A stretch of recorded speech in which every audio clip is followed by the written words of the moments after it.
আমরা সারা জীবন বাইরে শান্তি খুঁজি, কিন্তু আসলে শান্তি থাকে আমাদের ভেতরেই।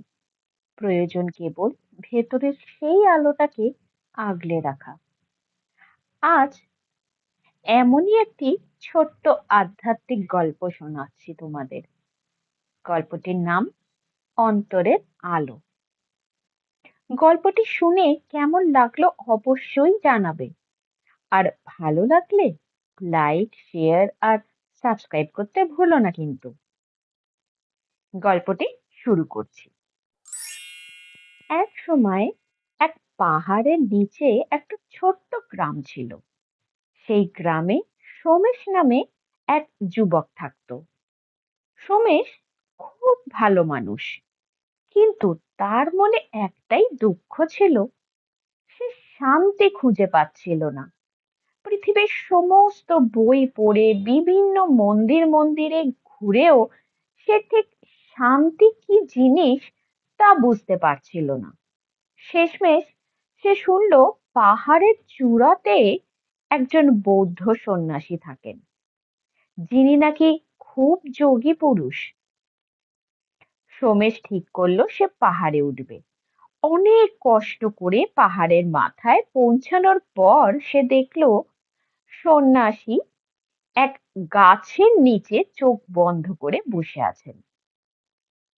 সোমেশ বিনীতভাবে জিজ্ঞাসা করলো, মহারাজ, আমি ধর্ম মানি, পূজা আচ্ছাও করি, কিন্তু আমার মনে কেন কোনো শান্তি নেই? আমি কিভাবে ঈশ্বরের দেখা পাবো? সন্ন্যাসী চোখ খুললেন এবং সোমেশের হাতে একটা মাটির প্রদীপ দিয়ে বললেন, তুমি আগে নিচে যাও এবং এই প্রদীপটা জ্বালিয়ে নিয়ে এসো। কিন্তু মনে রাখবে, আসবার সময় বাতাসে যেন প্রদীপটি নিভে না যায়। যদি নিভে যায় তাহলে তুমি পৌঁছাতে পারবে না। সোমেশ নিচে নেমে প্রদীপ জ্বালালো। তারপর খুব সাবধানে প্রদীপটি ধরে ধরে পাহাড়ে উঠতে শুরু করলো।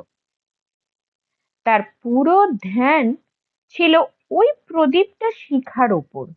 বাতাস এলে সে নিজের চাদর দিয়ে ঢেকে দিচ্ছিল, আবার কখনো পাথরে ঠোকর খেলে নিজেকে বাঁচানোর চেয়ে প্রদীপটাকে বাঁচানোর চেষ্টা করছিল বেশি। শেষমেশ সে যখন উপরে পৌঁছালো, প্রদীপটি তখনও জ্বলছে।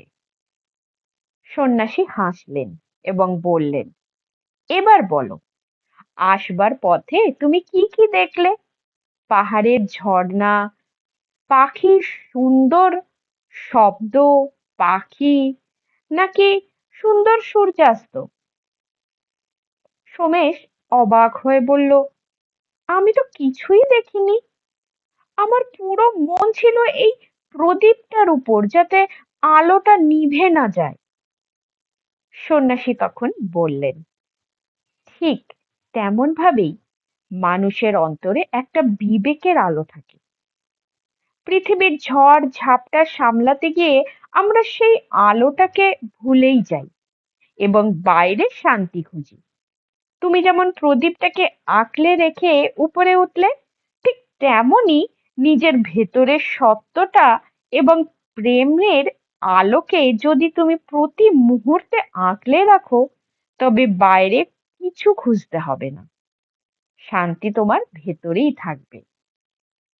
সোমেশ বুঝতে পারল, আধ্যাত্মিকতা মানেই বাইরে চোখ রাখা নয়, বরং নিজের ভেতরে প্রদীপটাকে জ্বালিয়ে রাখা।